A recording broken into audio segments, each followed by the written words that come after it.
Hadirin, menurut istri Rasulullah SAW, doa yang paling sering dibacakan Rasulullah adalah Ya muqallibal qulub, tsabbit qalbi ala dinik. Duhai Allah yang membulak-balik hati, tetapkan hati ini dalam agamamu. Mengapa begitu penting? Karena hati ini ada di antara dua jemari Allah. Mudah bagi Allah membulak-balik hati. Sekarang diberikan nikmat taat, nanti diambil oleh Allah ketaatan bisa hilang seketika. Berapa banyak yang asalnya ahli masjid dan sekarang tidak ke masjid, yang asalnya tiap malam tahajud dan sekarang tidak tahajud, yang asalnya hafal Quran dan sekarang tidak baca Quran.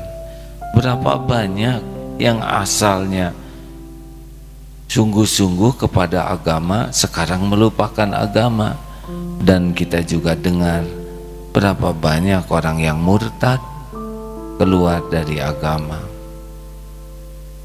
Semua terjadi biiznillah. Maka kita tidak aman kecuali minta tolong. Sebab apa yang bisa kita andalkan? Sholat tidak khusyuk, Isya barusan kita tidak khusyuk. Baca Quran selain tidak ngerti juga kadang tidak ikhlas, lebih ingin dipuji orang. Sedekah hanya sedikit dibanding dengan rezeki yang Allah berikan, itu pun belum tentu ikhlas. Nolong orang belum tentu tulus, benar? Zikir jarang, sedang maksiat banyak. Mata berzina, pikiran kotor, mulut busuk, pendengaran sia-sia, tubuh sering maksiat, lalai, hati munafik, musyrik, riya, ujub, takabur. Apa amalan kita yang bisa menyelamatkan kita kalau tidak ditolong oleh Allah? Benar? Apa coba andalan kita untuk membuat kita selamat? Tidak ada. Nyaris kita lebih banyak mengumpulkan dosa daripada mengumpulkan kebaikan. Kalau Allah tanpa kasih sayangnya sudah selesai kita ini. Tinggal dicabut hidayah, nauzubillah. Bisa tidak beriman seketika itu. Berapa banyak orang yang dicabut nikmat iman. Maka karena kita mengandalkan amal masih sangat terbatas, andalkanlah doa, menghibah kepada Allah supaya ditetapkan ini. Jangan sampai tercabut nikmat iman ini. Allah yang membulak-balik hati. Di sisi lain, kekuasaan Allah di hati kita tuh meliputi senang dan benci. Makanya kalau kita suka tidak boleh berlebihan, karena bisa jadi benci. Dan kalau kita benci tidak boleh berlebihan, karena bisa jadi suka. Hati-hati ini hadirin. Wah, amit-amit saya benci kepada dia, bisa dijodohkan tuh oleh Allah. Atau cinta setengah mati, tidak ada lagi dalam hidup saya selain dia, tinggal dibalikan saja hatinya oleh Allah jadi tidak suka, selesai itu cinta. Mau janji sehidup semati tidak ngepek, kalau Allah cabut rasa suka, selesai itu sukanya. Maka jangan berlebihan. Suka biasa saja, tidak suka juga harus proporsional. Karena hati ini dibulak-balik oleh Allah. Termasuk calon mertua asalnya tidak setuju. Kalau Allah bikin mau dinikahkan itu anaknya, dibuat setuju, itu sama sekali tidak sulit. Dari tidak setuju menjadi setuju. Dari yang menolak lamaran menjadi ingin menikah, itu mudah sekali bagi Allah. Makanya jangan mengandalkan siapa-siapa, andalkan Allah. Mau nikah, penampilan saya kurang keren, saya tidak punya uang, mungkin tidak ada yang mau sama saya. Dan Allah tahu saudara mikir begitu, diijabah, tidak ada yang mau kan. Salah sendiri suudzon. Habis saya mau orang kecil, sepatu juga nomor 32, dikecilkan tuh kakinya. Yang nakdirkan jodoh tuh Allah, dan Allah tuh tidak tergantung kepada wajah, karena yang bikin wajah kita adalah Allah, iya kan? Tapi saya lulusannya hanya lulusan SMP, tidak terhalang takdir Allah terhadap lulusan. Tapi saya tidak punya uang, kalau Allah mau menjodohkan nanti digerakkan oleh Allah, orang ngasih uang. Tadi maaf ya, saya di pesawat kesini, di atas sudah pesawatnya delay dari jam 1.20 jadi jam 2.15, sudah di atas tidak bisa mendarat coba, karena hujan lebat. Mau kembali ke Jakarta tidak, akhirnya di Purwakarta muter-muter 1 jam lebih di atas. Pas turun dari pesawat ada yang salaman, masukin uang ke saku. Uang ini hadir, kenal baru. Jadi saya punya uang sekarang. Kasihkan ke siapa ya? Nah, kalau saudara ingin, itulah yang menyebabkan saya nggak mau ngasih gitu. Betul itu. Masya Allah. Tadinya mau ngirit supaya jangan naik pesawat, ada saja langsung ngepalkan uang. Apa ini Pak? Buat baru kenal Allah yang menggerakkan. Nah, ini cerita ini bukan hanya menimpa ke saya, kalau Allah mau ke siapapun ya. Yang tadinya mau nagih utang tinggal dibalikan oleh Allah. Jadi prihatin melihat, saya tuh asalnya enek lihat saudara, tapi kenapa jadi prihatin? Tadinya saya mau nagih, ya sudah halal beres. Tidak sulit, sangat tidak sulit, karena setiap hati dibulak-balik oleh Allah. Makanya kita tidak usah berusaha disukai orang, karena di luar kekuasaan kita hati orang tuh. Hati orang itu dikuasai Allah. Kita bagaimana? Cukuplah ingin disukai Allah. Nah sesudah itu terserah Allah, apakah orang akan dibuat suka atau tidak, itu di luar kemampuan kita. Makanya ikhwan, kalau mau nikah dengan seseorang tidak usah lebay. Kan ada tuh yang seorang wanita ditaksir, dia bawa bunga sekuntum, ini panas, akhirnya dia bawa bunga 1 genggam, ini panas, akhirnya bawa pot. Hadirin, ini panas, akhirnya dia pakai traktor bawa yang gede, tidak ada gunanya. Akhirnya perempuannya pergi, ini error dua-duanya. Ini saya lihat banyak santri baru. Ini yang kuning ini santri baru ya? Kan? Baru berapa bulan? Lamaan ya. Masih ingat cerita itu? Perlu ceritakan jangan? Khusus bagi yang belum tahu. Ya itu yang beli bunga itu, masih ingat? Ayo ceritakan. Beli bunga untuk apa? Ini calon saya. Romantis sekali ya masa kini. Baru juga pergi beli lagi bunga sekuntum 1 genggam. Buat siapa lagi nih dek? Adiknya juga manis, jadi jaga-jaga saja. Kalau nggak ke kakak ya tuh ke adik. Mulai tukang dagang tuh mikir, ini pemuda nih serakah banget, tapi ada yang penting bunga laku. Baru juga pergi balik lagi, 1 lagi deh Pak bunganya. Loh buat siapa? Ibunya juga cakep Pak. Kalau saya datang yang nyuguhin ibunya sekaligus aja Pak.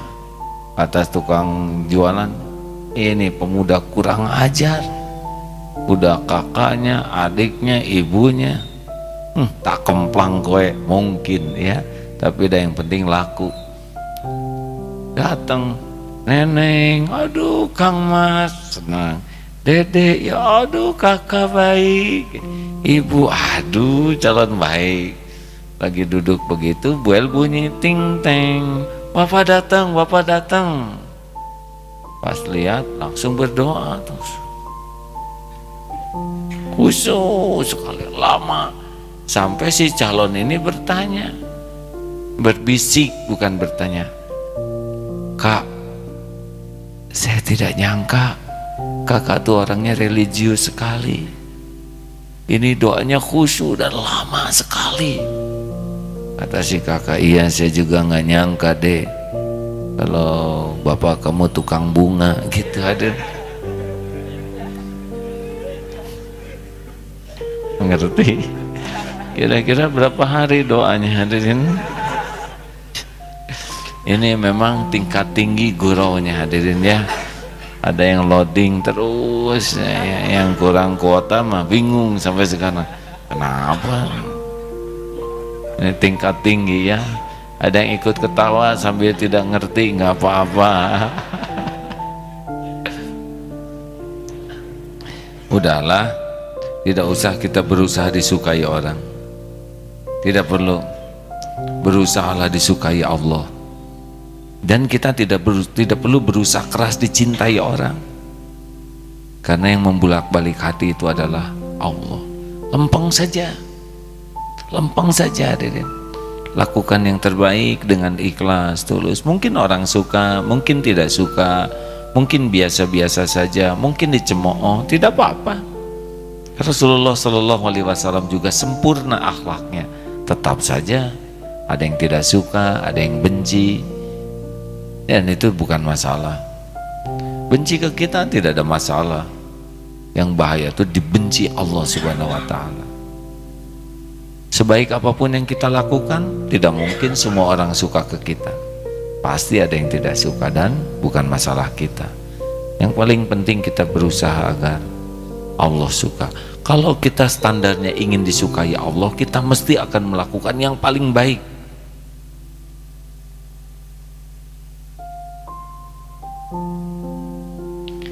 Tidak hanya lahir, tapi juga batin kita. Dan kalau orang sudah sibuk dengan apa yang ingin dilihat oleh Allah, maka kita akan melakukan dengan puncaknya standar. Kalau ingin dipuji orang, tidak akan kita puncak standar. Karena kalau ingin dipuji orang, cenderung hanya membagus-bagus topeng. Tapi kalau sudah ingin dipuji Allah, innallaha la yanzuru ila suwarikum wa amwalikum walakin yanzuru ila qulubikum wa a'malikum. Allah tidak melihat rupa dan hartamu, tapi Allah melihat hati dan amalmu. Makanya orang yang ingin disukai Allah, pasti dia sangat sibuk menjaga hati dan amal. Dalam kitab Al-Hikam, Imam Ibnu Athaillah berkata kurang lebih, sebagaimana Allah tidak menerima amal yang tidak ikhlas, Allah juga tidak menerima hati yang tidak tertuju kepadanya. Karena ada dua, ada amal dan hati. Amal tidak diterima kalau tidak ikhlas. Allah melihat amal kita, dan Allah juga tidak menerima hati yang sibuk bersandar kepada selain Dia. Makanya perhatikan hati kita ini berharap dan takutnya kepada siapa. Hadirin, tidak usah ingin dikagumi orang, biasa saja ya, lempeng lurus. Nanti ada saatnya Allah membulak-balik hati. Bagi penutup, ada sebuah hadis yang panjang, kurang lebih isinya begini: barang siapa yang melakukan satu perbuatan yang tidak disukai Allah demi disukai orang, maka Allah tidak suka, Allah murka kepadanya, dan Allah buat orang-orang pun tidak suka kepadanya. Barang siapa yang melakukan sesuatu yang disukai Allah, walaupun orang tidak suka, Allah akan suka kepadanya, ridho kepadanya, dan Allah buat orang-orang pun menyukainya, dan Allah akan memperindah kehidupannya, memperindah amalnya, memperindah lisan. Jadi kalau orang disukai Allah tuh, insya Allah dia akan indah lisannya, indah kehidupannya, indah amal. dan Allah yang membulak-balik hati orang menyukai. Jelas, tidak usah jaim, lurus-lurus saja. Juga di dalam ceramah tidak usah kita over, biasa saja, proporsional. Karena Allah yang menguasai hati siapapun. Tidak perlu kita ingin disukai atasan. Nah, sukai Allah saja. Atasan kurang suka ya nggak apa-apa. Yang penting kita benar saja. Jadi seorang suami tidak usah bersusah payah agar istri mencintai dirinya. Tidak usah. Jadi suami yang benar saja. Nanti Allah yang bolak-balik hati istri. Juga jadi seorang istri tidak perlu habis-habisan agar dicintai suami. Kalau istri habis-habisan lah ingin dicintai Allah, nanti Allah yang membulak-balik hati suami. Kalau nanti suami mengatakan, istriku maaf ya, aku kurang cinta padamu, gak ada masalah.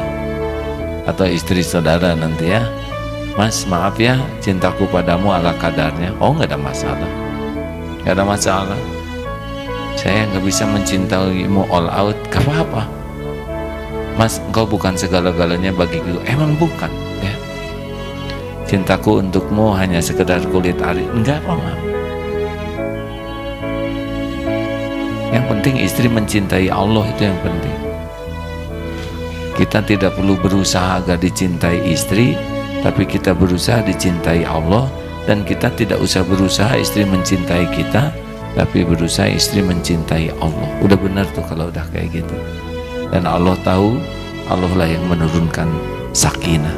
Huwallazi anzala sakinah fi qulubil mu'minin. Dialah Allah yang menurunkan sakinah di hati orang yang beriman. Liyazdadu imanan ma'a imanihim.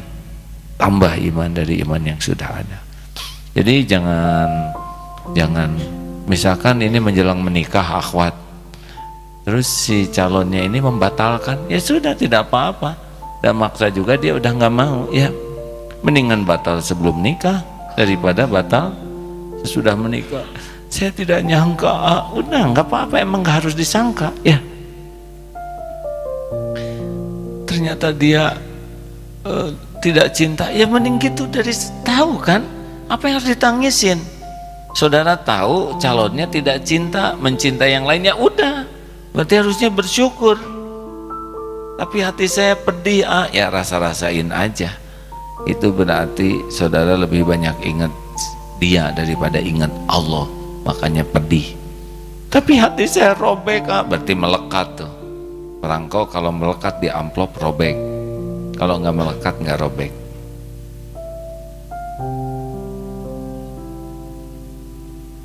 Ini kursus pranikah yang berat buat saudara-saudara. Ada umur berapa? Kelihatan kurang ngerti gitu deh. Terima kasih. Ingat ya, Allah yang membulak-balik hati, muqallibal qulub. Terima kasih sahabat-sahabatku sekalian. Jam 8 tepat. Mudah-mudahan kita sangat sibuk dengan Allah yang membulak-balik hati. Kita tidak bisa bersatu kecuali Allah yang mempersatukan. Bersihkan hati, nanti Allah yang mempersatukan. Kita harus membangun ukhuwah Islamiyah, susah. Kecuali masing-masing membersihkan hati, nanti kompak sendiri. Tapi perpecahan akibat khilafiyah, bukan. Khilafiyah tidak menyebabkan perpecahan. Hati yang kotor yang menyebabkan perpecahan. Khilafiyah dari dulu sudah ada. Tapi kalau para ulama hatinya bersih, biasa saja. Perpecahan itu karena kebusukan hati. Tidak nyamannya hidup di masjid, di pesantren, masalah itu timbul karena qalbun marid, hati yang berpenyakit. Terima kasih, semoga Allah mengaruniakan kepada kita qalbun salim. Subhanakallahumma bihamdik, asyhadu an la ilaha illa anta, astaghfiruka wa atubu ilaik. Assalamualaikum warahmatullahi wabarakatuh.